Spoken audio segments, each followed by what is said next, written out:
Good morning, everybody, and welcome to the second rendition of the Hot Take Machine known as Stuck in the Middle, brought to you by NSEN. My name is Elijah Campbell, and on the show today we have Marthany Sanders, Victor Benz, and Camden Gath. All right, fellas, how we doing today? Feeling good. Oh, man, it's good. It's cold up here. It's cold up here. Yeah, I've actually turned off my heat because we're saving money in this thing, man. There's nothing better about winter than having like 50-degree electric bills because might not be a bad idea. We're in my own home right now, and I'm wearing like 4 layers of clothes. I slept in this. I'm not going to lie to you guys. I slept in this too. I feel you. And it feels. I'd rather be a little cold and have like a $50 electric bill, and save up a little bit. If you can survive, that's really all that matters. But on the theme of surviving, Middle Tennessee State basketball survived a pretty bad opponent last night, beating FIU on the road in Miami by a score of 71-66. Anybody get to catch that? Anybody pay the $6.50 you have to pay on conferenceusa.tv to watch this thing? I needed that for a cookout tray. Yeah, I think I wish I would have bought a cookout tray. That game was horrendous to start. After the first 10 minutes of the game, there were only 18 combined points and 11 turnovers. So it was kind of an eyesore. Very, very, very sloppy. I think it was only 26-22 at the half. Mm-hmm. FIU was up. Yeah, Middle was down by 4, and then before you know it, they were down by like 10. Starting up towards the beginning, and I mean, after a while, they finally caught stride. One of your best players got going. Giddy ended up with 25 points, 9 of 15 from the field, so great percentage wise. I kind of scary because this is a FIU team who is, let's just be honest, not that good. Hopefully, that's a wake-up call. I mean, maybe it could be that them being on the road for so long, they haven't had a true home game since back in early December against Ole Miss. They've been in Hawaii, and then you start out your conference with 2 road games, and you have another one coming up. We'll talk about that a little bit later, but it could be that. But at the same time, that's a little scary, It's rough, a team like FIU that you should beat by at least, 12, 15 points. Yeah, they're favored by 12.5 coming into that game, and it's one of those things that Middle Tennessee's dominated the conference the last 2 years, so they're going to have a target on their back by everybody. You're going to get everybody's best game, and they kind of got Florida International's best game, but a lot of it was just MT struggling out the gate and just not playing really well. You had 2 starters not score. I was about to say that Gamble and Dixon, they both had 0 points on the day. It's pretty bad. Mm-hmm. And they had more turnovers than assists as a team. Only 11 total assists as a team and 13 turnovers. That is a terrible ratio. But at least if you can find a silver lining in it, it's that you still won the game. You still went on the road and won your 6th true road game of the year, which actually leads the nation. No one's won more true road games than Middle Tennessee basketball. But that's a great stat. Some teams like Kentucky played their first true road game this week. So it's a good sign that to be pulling wins off, even if if they are against teams like Florida International. Because you're going to slip up for some of those games, especially on road games. Of course. And I would say another bright thing to look at, even though, yes, we had no points from 2 of our starters, well, you got 26 combined points from Brandon Walters and Simmons. And they both shot the ball extremely well. Simmons was 6 for 8 from the field, and Brandon was 5 for 10. He probably could have had more actually 12. Looking back at some of the highlights and whatnot, but I mean, you get 26 combined points off the bench from those 2 along with Giddy and Nick putting in their normal buckets. Nick came with another double this season. It looks like we're going to have another Conference USA Player of the Year. Yeah. Again, if he's easily the front runner. He had a bad game last night and still finished with 17 and 10. That's how you're a pretty good college basketball player, is if you can struggle. Do you think they feed him too much, though? Do you think they feed Nick King too much? Because it seems when his usage is too high, his turnover rate is out the roof. That's possible. I feel like he can be a little predictable. He loves to go left. Yeah. He's a left-hand dominant player. And, after the Auburn game, one of the few questions I asked in the post-game press conference to Bruce Pearl was, how would you guys game plan for Nick King? Guy's averaging 25 points. He's a top 10 scorer in the country. And he was back then, too. They held him to 12 points and 7 turnovers. And he said, just make him go right. The game plan was to make him go right because he loves to go left. He loves to take the ball, go one-on-one, and take you left. And if he takes you left, he's going to score every time. That's what he did against UAB. Anytime he got the ball, I don't care if it was William Lee or Chris Coakley guarding him, which two are some of the best, big men in Conference USA basketball, he was still able to get to the bucket, get fouled, and he scored 30 points and grabbed 8 rebounds. So that is really the key, but that's easier said than done. Exactly. And last night I didn't feel like FIU just stopped him. I feel like he just wasn't as sharp as he was against UAB, or as motivated, which it's hard to do. You play all these games in a season, and you play stretches against teams like FIU and FAU, who honestly aren't top notch in your conference, and they're teams to easily overlook. I think FIU won like 6 or 7 games last year. So it's really easy to look at these teams and just disregard them and not be 100% motivated to play those games. And I think that's kind of what happened. Giddey looked really good. He shot 9 of 15 from the field, 3 of 6 from 3-point range. He finally had that Giddey game that we've been looking for all season. We finally saw him go back to what we've come to know him as these last couple of years. Shooting great from the field. Shooting great from behind, or 3 for 6, good 50%. Oh yeah. So I think that was great. And he's been doing that lately a lot more too. I think it was before the Auburn game, he was shooting 33, right at 33% for the year. And since then, he shot 54. So he's just been shooting the lights out ever since, they got that second loss, out of the way. And ever since he broke that record, he broke the school record in Hawaii when they played Princeton, the 3-point record. He's shot a whole lot better, and I don't know if it's just a weight was lifted off him after he broke that record, because now it's no longer in the mind. He'll say it. He'll tell you it's not on his mind. It's never been on his mind. But human nature would say otherwise. If I was in that position, I'm thinking about my place in the program history, top of record books. That's one thing you want to do as an individual player is break records, and it's hard to believe that just no one just doesn't think about that. But David Simmons really made that should be the most encouraging sign. I was just about to say. I was looking at the bench, and when you think of the bench, where the bench production comes from, is usually Antoine Johnson. Right. And to see it's not him and it was David Simmons this time has to be encouraging. Now you can rely on another reliable source off the bench. 14 points, 5 rebounds, and 2 assists, 2 steals. He didn't hit a 3, but he's not a shooter. Yeah, he's definitely David Simmons really can't shoot the ball a lick. He scores on hustle points. The guy just he earns every bucket he gets because he plays that hard. Anytime David Simmons is on the floor, he's always the hardest playing player on the floor at all times, and that's one of the reasons. That's what makes him what makes him so effective. You can just throw him in the game, and his energy level is there every time. And he was a spark last night. That's the best way to describe him. He was just a spark off the bench. He got to the bucket. He's fearless. Now, is he a little reckless at times with his passes? Yeah. He'll make some good passes. He'll gamble a little bit too, but I'll take the effort, or someone who's willing to get on the floor for loose balls, or someone who's just so aggressive that when your team's in a lull like they were last night, it's great to have energy guys like David Simmons really have his energy be contagious and kind of bring other guys up with him. And that's what happened in the second half last night, because MTSU was down a good majority of the game, almost 15 minutes in the first half, and they didn't get their first tie of the second half until about 8 minutes in.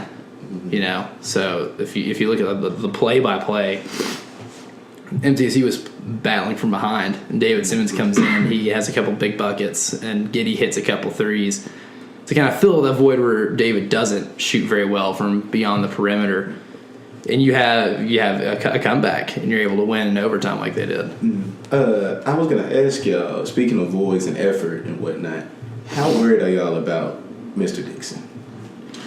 I wouldn't say I'm worried, but I'm getting questions in my mind. Like, the man hasn't scored a bucket in the past 3 games. That's hard for someone who started almost every game last season as a true freshman. Right. Like when you look at they let him come off the bench. He still couldn't get any type of production. I don't know what's going on with him. Maybe he just has something going on, a personal problem that we don't know about. But I'm not worried, but I'm starting to get a little concerned. How about this? That sounds makes you think if his knee's okay, because he did suffer that injury in a practice before. Vanderbilt only played about 4 or 5 minutes in the Vanderbilt game, and since then he hasn't really been himself. His best games were before that. He almost had a triple-double against Florida Gulf Coast in late November, and has really struggled almost since then. He's been in and out of the starting lineup. Didn't start against UAB and didn't really play that often either against UAB. And here's the thing. MTSU really needs Tyreek Dixon. They don't need him to score per se. They just need him to grab rebounds and get assists. He played 31 minutes last night and only grabbed 4 rebounds, only recorded 2 assists. And 2 turnovers. Yeah, and he had 2 turnovers. Yeah. Yeah, and I mean, we all sit up here. We watch college basketball, and we know it's January. Before you know it, March will be here, and just like we know and everybody else know, when it comes down, because it's not about with this program now. It's not about just making the NCAA tournament now. You've been in it 2 straight years. You've had 2 big upset wins over quote unquote Power 5 schools. And they always say, it comes down to guard play. So, like we said, we don't need necessarily Tyreek to come out there and not necessarily be like any of the top guards out in the country and trying to be a score-first point guard, because we know that's not what he is. And he doesn't have to be on this team because of the different options that we have with Nick and with Giddy and that Brandon coming off the bench. But, the effort of trying to be that starting point guard to help direct and lead the team, like, they do need that, and that's something that we need to see from him now. Now, if the knee's bothering him, then okay, maybe we can possibly give him a slight pass, but it was kind of like what we was discussing earlier before we went on. Before we know it, this is going to be his team. Mm-hmm. So we kind of see some type of flashes of that you can take the keys to this car and and control it and not crash anything. So. I want to see a little bit more out of him, most definitely, especially as conference play goes along. Mm-hmm. That was my worry that I was going to bring up as well. Like next year with Giddy graduating, Brandon graduating, it's just like we need some kind of leadership. We need leadership, and it's like I don't know if that's going to be exactly the best for Tyreek's role. Yeah. So considering what you're going to lose next year too, after this season, Giddy's gone. Brandon Walters is gone. Ed Simpson's gone. Nick King's gone. Someone's, you got to get a recruiting class coming in. Mm-hmm. But you got to have someone who's been there for a couple of years, who's been on some tournament teams, the same role like Giddy Potts has played and Ed Simpson's played in the last couple of years. And just being those guys that had instrumental roles on teams that pull off upsets in the first round of the tournament, or just even winning the conference tournament. This is really, when you're at the mid-major level, you play for conference titles every year, and that's what you hang your hat on, because mid-majors don't win national titles. Mm-hmm. That's just the fact of the matter. You can make far runs in March, and that's all great and awesome, but you play for conference titles. You have to be able to have a guy who's played for multiple conference titles to teach younger guys the grueling grind of a college basketball season. It's a lot different from high school, and I'm sure Tyreek would be one of the first people to tell you that, because he had to go through that adjustment last year. And one of the things, too, that he'll tell you is that it helps a lot when he's playing under guys like Giddy and then Ja'Cory Williams and Reggie Upshaw last season, guys who have played multiple seasons of college basketball, winning seasons of college basketball, to really show you how just how a winning program is run. And that makes a world of difference when developing players as well. Yeah, or maybe it could be Antoine Johnson. Do you think he can be the guy that takes the leadership role maybe next year? Well, I know we're going into the future, a lot into the future, but I think Antoine Johnson may be the guy. He's always seemed poised. He's had a big moments in the tournament before, and he's been with Ja'Cory. He's been with all of the past players. And So he's seen this team, he's seen his evolve a team little bit. evolve himself. So I think it can be his. I think it'd be his team next year, maybe. But time will tell. I wouldn't be surprised if it became that, but like you said, we'll only be able to see. Yeah, and this next stretch is going to be important too. I want to see them bounce back against FAU, Florida Atlantic. And it's a good opportunity too because Florida Atlantic beat Florida International beat Florida Atlantic. So I mean, you've played the better of the two teams. Florida Atlantic's lost some really bad games this season. They've lost to Towson by double digits, lost to Missouri State by double digits. Lost to Minnesota. Arkansas State beat them. Minnesota beat them by 35 to Texas Tech, who Texas Tech is the real deal, by the way. Lost to them by almost 40. They lost to UAB last night by 31. And UAB's a really good team. I think outside of MTSU, UAB, I'd put over Western Kentucky, and I'd probably put over Marshall too. I just love how UAB's constructed. They're a great rebounding team. They're a great defensive team, and they're really good at home. So I like UAB over the other top notch teams like Louisiana Tech, Western.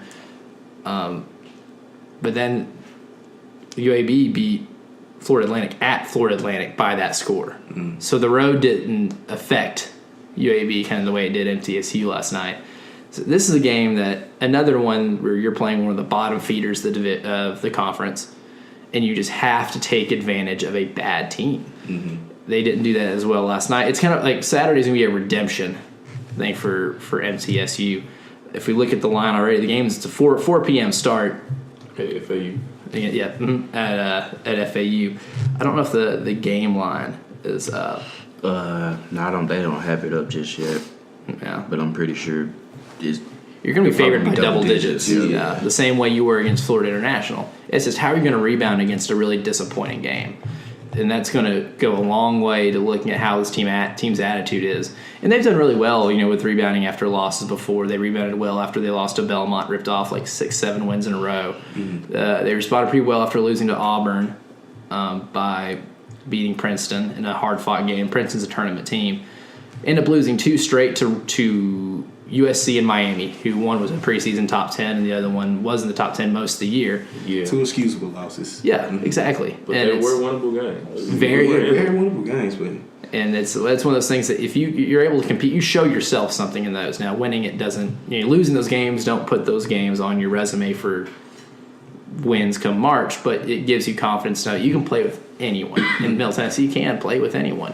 That's something that Florida Atlantic can't say, Florida National can't say. Florida National didn't play a Power 5 conference team all year. They don't know if they can play with anyone. MTSU is the best team they've played all year, and they took them to overtime. That's good for them. Florida Atlantic's kind of gone through almost the same thing. The Power 5 teams they have played, they lost by 30+ almost each time. They know they can't play with anybody, So you got to be able to play a team that is 6-8, 0-2 in the conference, and has just gotten their tail kicked like it has all year, and just show that you can take care of business. That's one thing I'm looking for. Speaking of taking care of business, it's kind of what Western Kentucky did to the Middle Tennessee girls team last night too.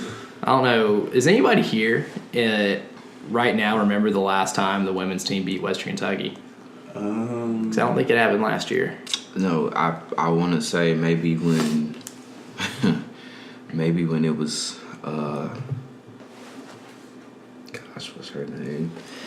I can't even think of the girl's name. It was when Ty was still here. Definitely, it was her and her other Riverdale counterpart. I can't even think of her name right now. If anybody's listening to the podcast, give me her name. I can't think. She played. Submit. She played here. Enter. She played here, but then she left after I think maybe a couple of years ago. That might have been the last time they beat Western. Was before Alex got here. Maybe I don't think they beat them. I don't think they beaten them since Alex got in here as well. Neither. It's been a while. Which I think Bray was still a nickel back then. Western's girls is pretty good though. They're always really good. It's just one of those things that for a rivalry game, even on the road, you'd like to see them get up. Especially they had glimmer of hope after beating Kentucky at home. They just beat Kentucky not long ago. Like, what was it, last week maybe? Mm-hmm. Yeah, oh yeah. 62-57. And then you come back and lose to Western Kentucky. I've never seen Western Kentucky girls play, but you would just think, off beating Kentucky, you would think, they would win that game. But and you can lose to anybody. So, but like you said, the Western Kentucky girls are pretty good. And they had such a sluggish start, so lackluster. Like they only had 14 points at halftime, so they had 7 points apiece in the first and second quarter. They shot 20% from the 3-point line, 2 of 10. Overall, 32% from the line. I mean, not from the field. 13 out of 40, 18 turnovers to 6 assists. There's a lot of Abby Sism too. She took 14 field goal attempts, shot the ball 14 times. Nobody else on the team shot more than 5. Yeah, which it's kind of understandable because I don't think Alex played this game either. Mm-mm. Yeah, so it's not having her hurts. Yeah, not having her hurts, and really most of the offense comes from Abby and Alex, and I would think that a person who should get a little bit more involved, or a couple of players I think that should get a little bit more involved. Which they have from time to time. Gabby Lyon, she's one that could get a little bit more involved. Be a scoring threat. Yeah. She only had 5 points. She only took three shots, and majority of her points came from the free throw line. Really not that active on the boards. And Charity Savage, I think she should probably get a little bit more involved in the offense as well, especially not knowing how long Alex may be still out. Kind of need some more people to kind of put in that production for them while she's out. But regardless, as a team, only scoring 7 points the first 2 quarters you're not beating many other teams. You're not going to get it done. One player I want to see at least in more action. Jadonna Davis only played 4 minutes. Yeah. She had 4 points. She was 2 for 2. And that's the girl at the beginning of the year. Rick Insel was saying that he thinks she could go pro. Like she has that type of ability.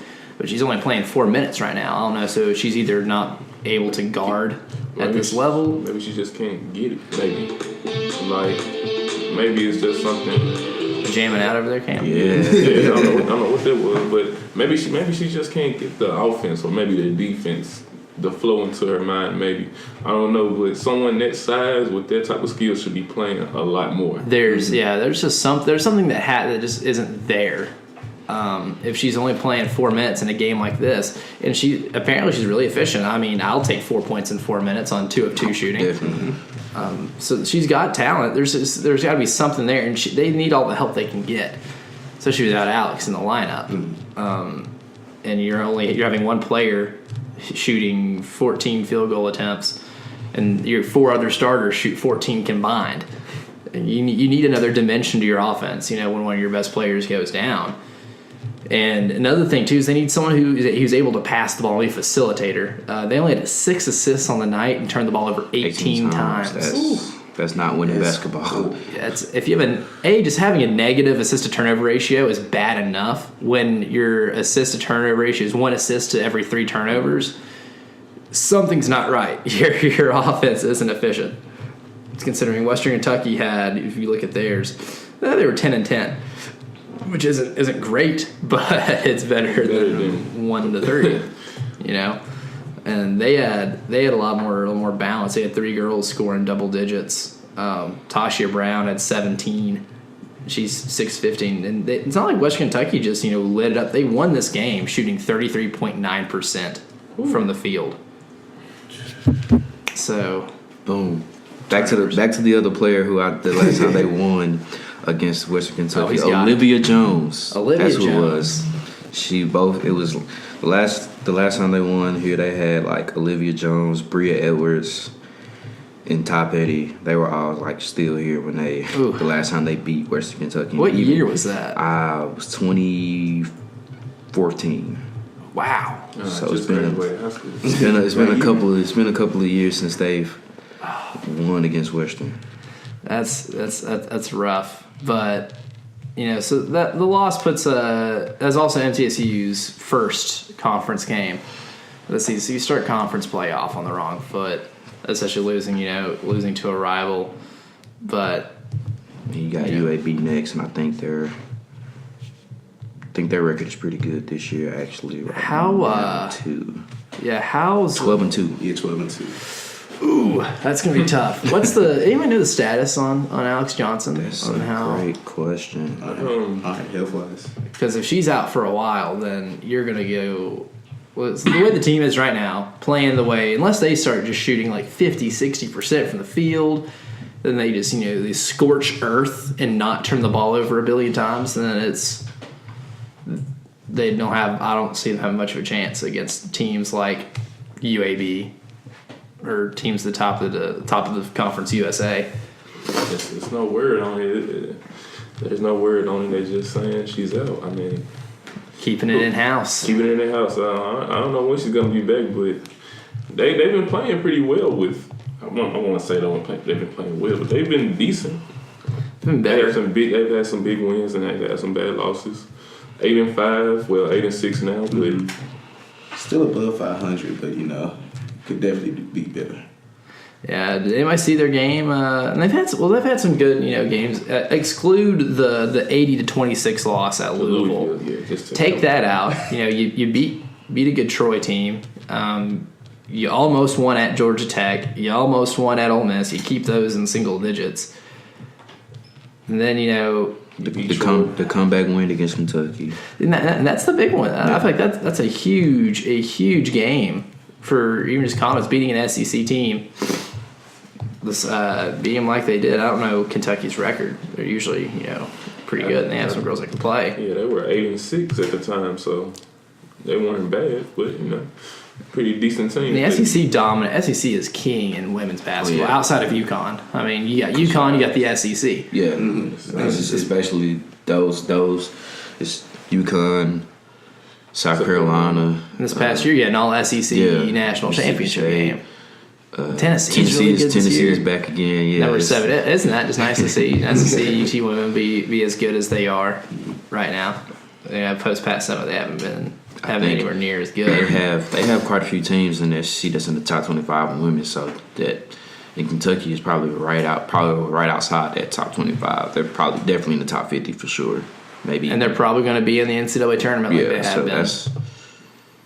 If they can get something going here within conference, if they can get some type of rhythm, get a winning streak going, and whenever they can get Alex back, and she returns back to form, who knows? When's that game against UAB? That is. I think they have a game tomorrow as well. It's the 6th, which is tomorrow. It's at home. It's at home. So everyone in Murfreesboro go catch you. Especially if you're an MTSU student, that's free. It's free basket hoops. I'll be there. And I see Cam's in attendance. Cam's down. He's already down. I'm down for it. Unfortunately, I will be on the clock. Yeah, I think I will be too. My last day of non-corporate slave and freedom is today.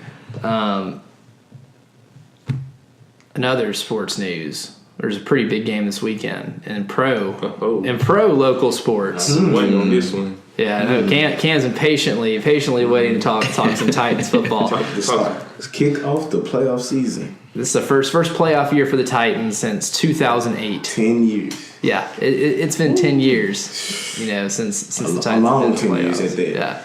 Yeah, I wasn't even in high school yet when the Titans were in the playoffs last. That was CJ2K, right? Kerry Collins was your quarterback. 13-3. They messed up when they wiped their foot, stepped on a terrible towel. Yep. Wasn't there? They started off like 10-0 too. Yeah, they started off 10-0. They win the first 10 games. Didn't lose until the week before Thanksgiving. Yeah, beat the Steelers and stepped on the towel and then. Yeah, they did. They did all that.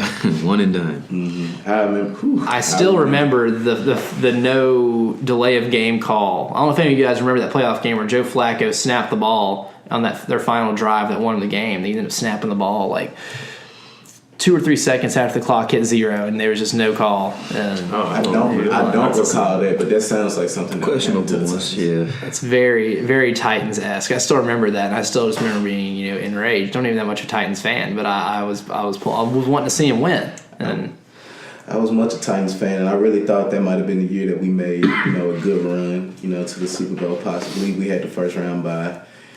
We just couldn't get it done against that tough Ravens team. This year, you're playing on the road in Kansas City against a team after the first 6 weeks looked like they were going to win the Super Bowl. Right. Since then, they finished. What was their final record? Like 9-7, 10-6. 10-6. So kind of what they won their last 4. Yeah, they were 6-6 at one point. They're as streaky as they come. Good note for you. The Kansas City Chiefs haven't won a home playoff game since Joe Montana. When was that? Was 93. I don't think none of us. There are going to be people that are listening to this that didn't even know Joe Montana played for the Chiefs. Yeah. Very few people actually know that. I think against the Steelers, I think so. Yeah. That was their last home playoff win. That's insane because they've been in the playoffs. They've had playoff teams. Times. You know, you've got your Priest Holmes and Tony Gonzalez, the 02 team, Trent Green teams, the 04 team. Shoot, even last year. Even last year, yeah, the team that lost to the Pittsburgh at home was a team that was favored to win their game. They dominated the AFC West, which was last year's toughest conference or division in football. A lot of interesting storylines going into this one. So, what do you think the chances of the Titans winning this game? That's tough, man. That's tough. I give him about a 35% chance. I think losing to Marco Murray hurts a lot, just because you saw what Derrick Henry looks like when he's the lone back. He's a lot better when someone like DeMarco Murray takes some touches off of his shoulders. And Mariota was able to run the ball really well. Now he's not going to be able to run for over 100+ yards against Kansas City, not against that defense. And he's going to have to be able to win this game despite of how bad the coordination of his offense goes. Vanilla ice cream offense, man. Yeah. It's so bland. It's painful.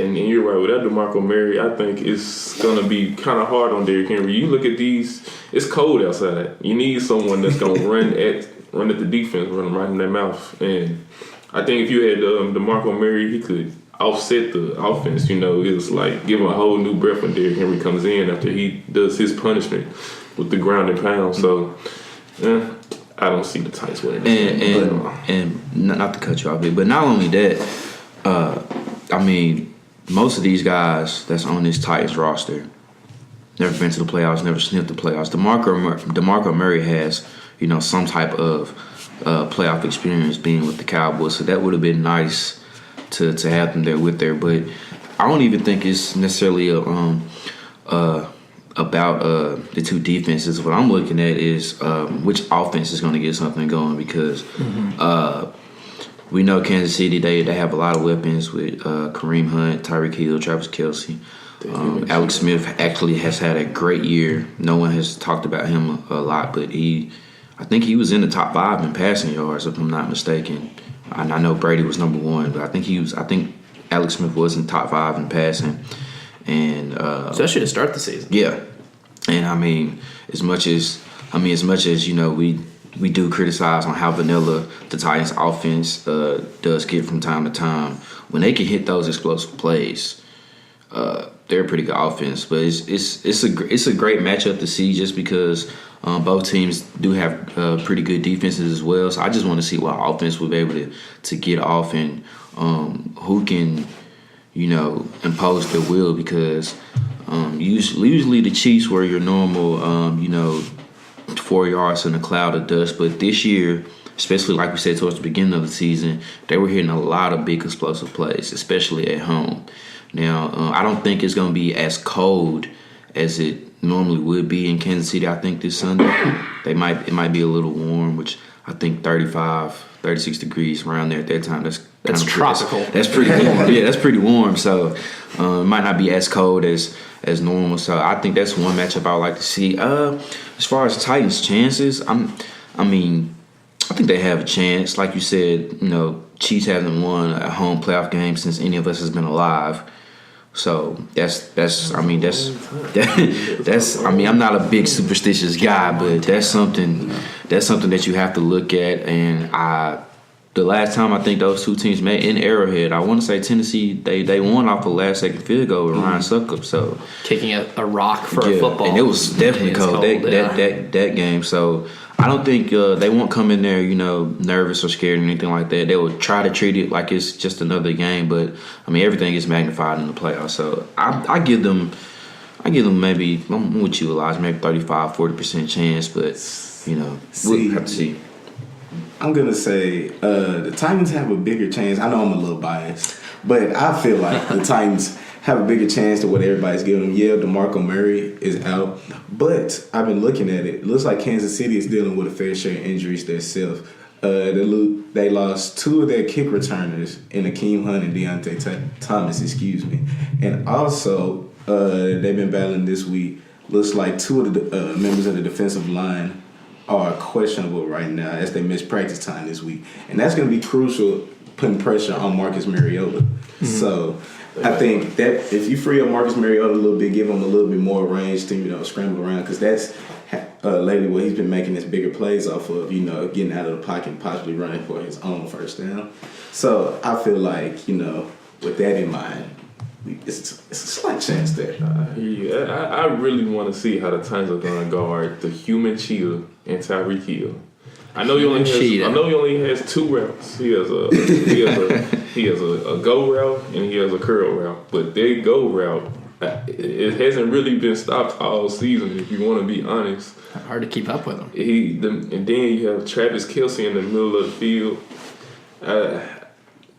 I just hope this doesn't come into a shootout. I would love to see the Titans go to win this game, but if this game turns into a shootout, because I think the Kansas City Chiefs are going to throw the ball everywhere against the Titans. I just don't think they have anyone that can guard Tyreek Hill as it goes, or Travis Kelce. So if they can keep the game a low-scoring game, just hold Kansas City, I think the Titans may pull it out. Those are the type of games that they win, those little grimy games, not high-scoring.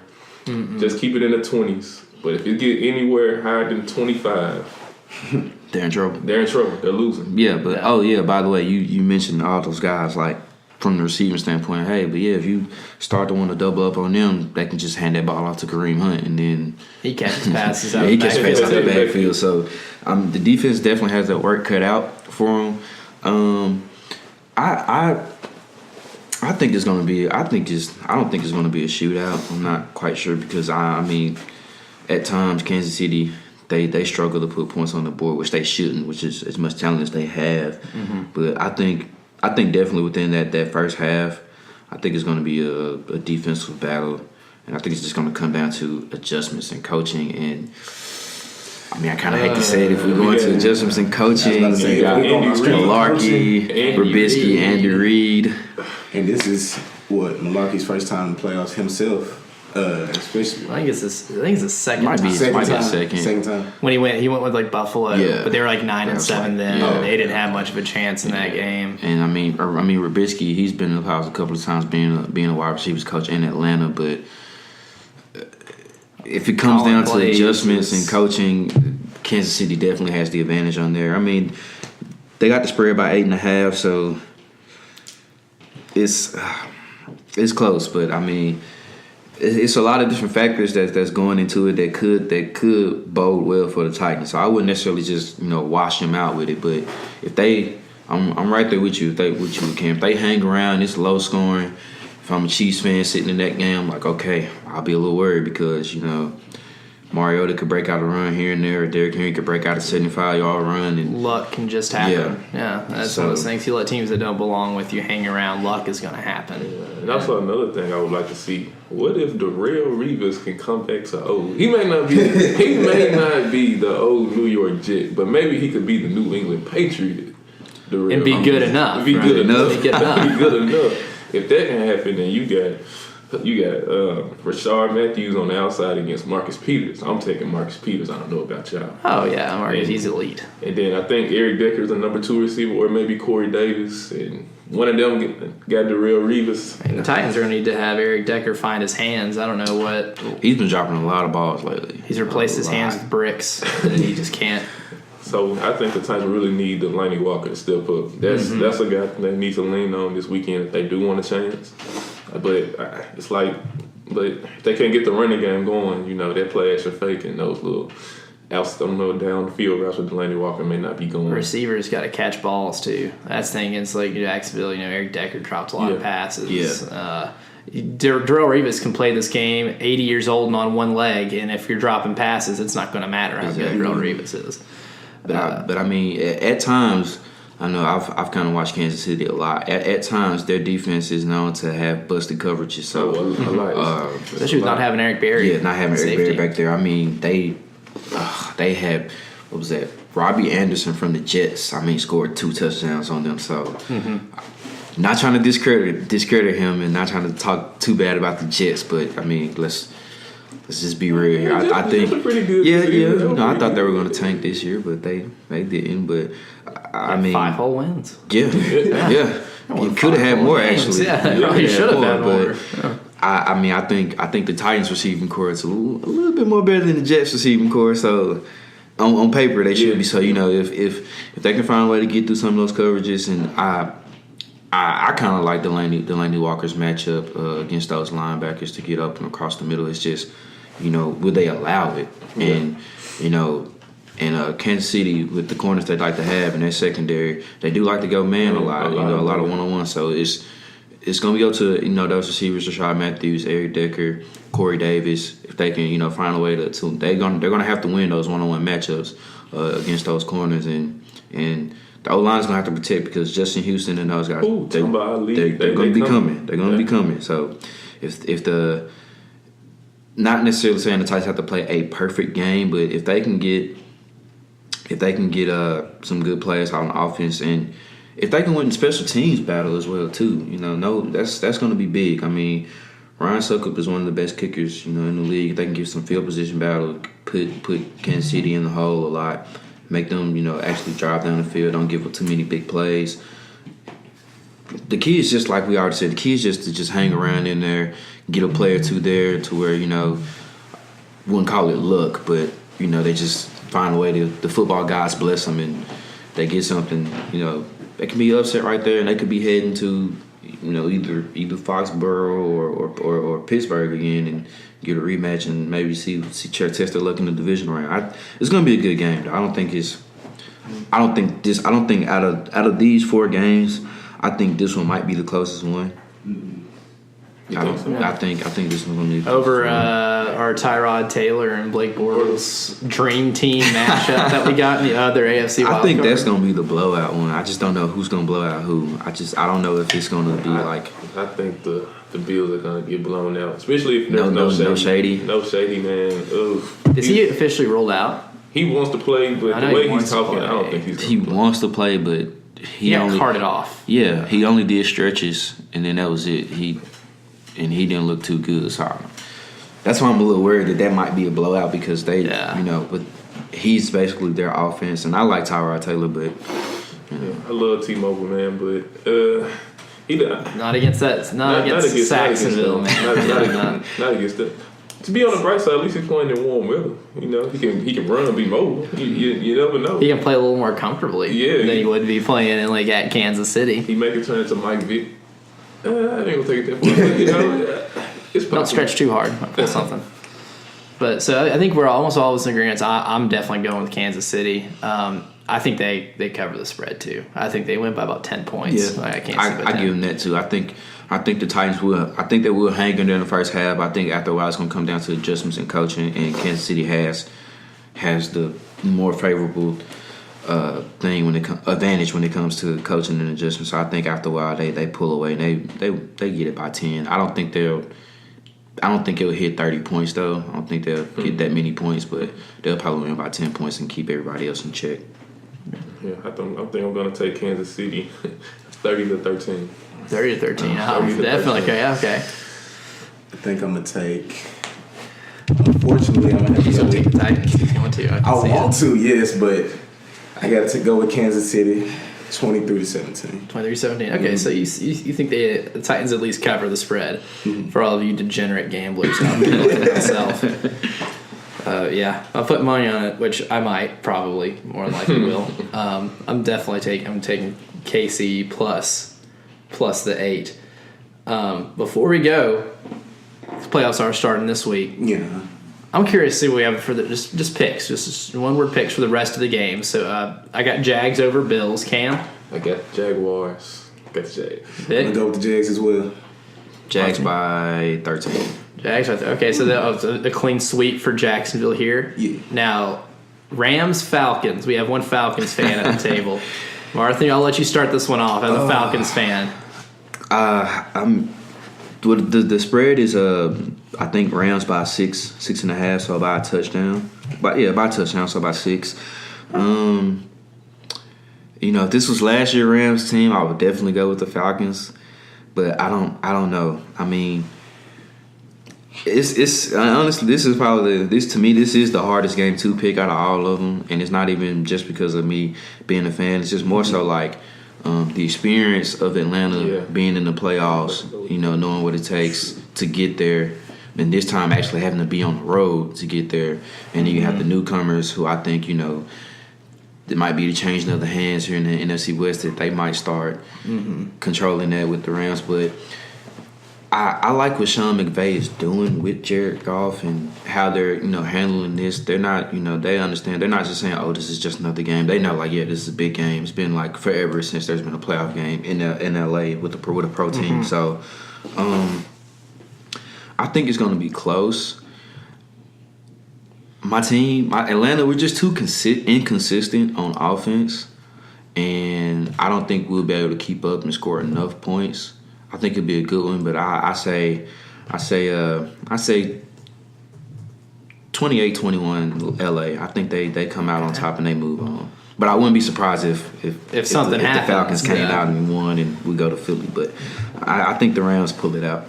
Vic, who you like in this one? I'm gonna have to agree with Martin. I'm gonna go with the Rams, but like he was saying, that playoff experience with the Falcons is gonna have a key role on the game, especially with. But like he said, the Rams, that is a big hype on this game. First, what's this? Their second year now in the league. McVay? Yeah, second year back in LA. Back in LA. Second year back in LA. So definitely gonna be some big hype around this game, and should be. So, but with all that said, I'm still gonna go with the Rams by. I'm gonna say Rams by 10. Rams by 10. I Cam. got the Rams, huh? I guess I'm gonna be the different guy in the room. Oh, he's gonna. I'm gonna take the Falcons. I'm gonna take the Falcons in this game. Great pick. I'm gonna take them 30. I'm gonna take no. 27-24. I think a game-winning field goal. I think they will do just enough to hold Todd Gurley in check, just enough. And then I think they'll make it to a point where they have to make Jared Goff beat them at the end, and I just don't think he'll be able to do it. I like that. No grade the leg for the Rams either. So yeah. So and I think comes down to special teams. It's gonna be a little harder. You don't have a guy who's in range as soon as you pass midfield. And I think Matt Ryan's gonna be letting it loose to Julio. I don't think the Rams have anyone that can guard Julio as far as my perspective goes. It'd be hard if Matt Ryan can escape pressure. Yes, because Wade Phillips is going to. Their front seven is going to become. Wade Phillips is going to try to do to Matt Ryan what he did to Tom Brady in the AFC title game a couple years ago, and that's just put him on his back the entire game. With Aaron Donald, Robert Quinn, I see that happening.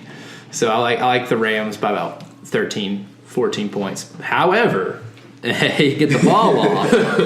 That's we have a different game on our hands. It's going to be a totally different look. So I like the Rams and that one as well. I think it's safe to say we all won't be surprised if Atlanta comes out on top and wins this. So I won't be too surprised. A little. Either way, it wouldn't be a shocker on this one. Not at all. Last one.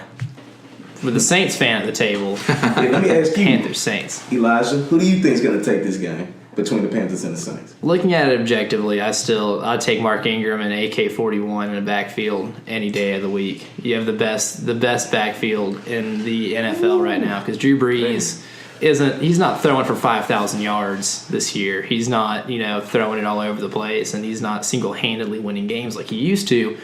But if you look at the way the team's constructed with that backfield and with the defense being as improved as it is, you might have the rookie of the year, offense and defense on the same team with Marshawn Lattimore and Alvin Kamara.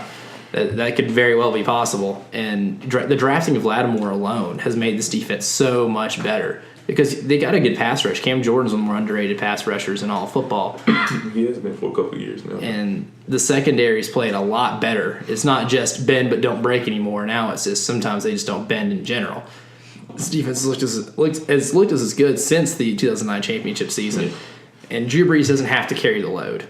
So that alone, I think they win. I think they beat Carolina pretty easily. That being said, it's very hard to beat a team 3 times in a season. I don't care if you're playing at the professional level or middle school basketball. It is very hard to beat a team 3 times in a season. I still like them to do it just because the matchup's there. I feel like the matchup's there, and Cam Newton's too inconsistent, especially when teams are getting to him. And I feel like the Saints are going to have a game plan to where they can get Cameron Jordan in the backfield, and the secondary is they're going to do their thing. So I like New Orleans. I like New Orleans too, man. If I wasn't a Cowboys fan, I think I would be a Saints fan because I love me some Alvin Kamara. That man right there is dynamic as it gets, and I'm with you. I just think I don't think Cam Newton's that good. He's a little inconsistent at times. I think he is. I think he's a little trigger happy to Greg Olsen sometimes, and I think that's gonna be his downfall in this game. And I'm gonna take the Saints. I'm going to say 28-23. I'm going to take the Saints 28-23. I could live with that. Vic? I guess I'm going to have to go against the grain here. I think the Panthers might sneak it out with this one. Yeah, Cam has been inconsistent, but also I feel like this is his first playoff game since the Super Bowl a couple years ago. He really has something to prove to the country and to himself. I feel like he's going to come out there, I almost slipped up on his game. I feel like he's gonna come out there on his game. He's gonna he's been studying all week.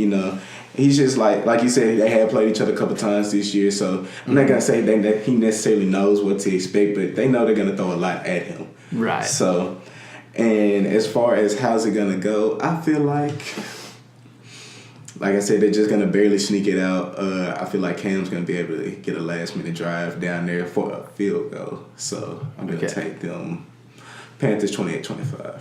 Panthers 28-25. Martha, who you got in this? Well, really, if it came down to it, I wouldn't pick either team. If the lights go out and both teams go home and lose. But somebody has to win. And, I mean, I like Cam Newton a lot, but the thing is, you all make good points with it too when, he focuses so much on Greg Olsen, but at the same time, think about it. Other than, Devin Funchess, who does he have outside to give the ball to? Pretty much no one. You can give it to McCaffrey, but that's just dinking dunks. And the Saints they're pretty good in open space. I haven't seen them miss too many open field tackles all this season. I like their defense. And I don't even remember the last time the Saints lost a home playoff game. It don't happen. I can't remember the last time. So I know people say, it's hard to beat a team 3 times, but I went to the Panthers Falcons game last week in Atlanta, and I saw how Devontae Freeman and Tevin Coleman kind of attacked the defense, both running and passing, and that's not even the best running back duo in the league. The best running back duo in the league is Mark Ingram and Alvin Kamara. That's a lot for me to say that I just said that. You just said it, yeah. That carries a little more weight.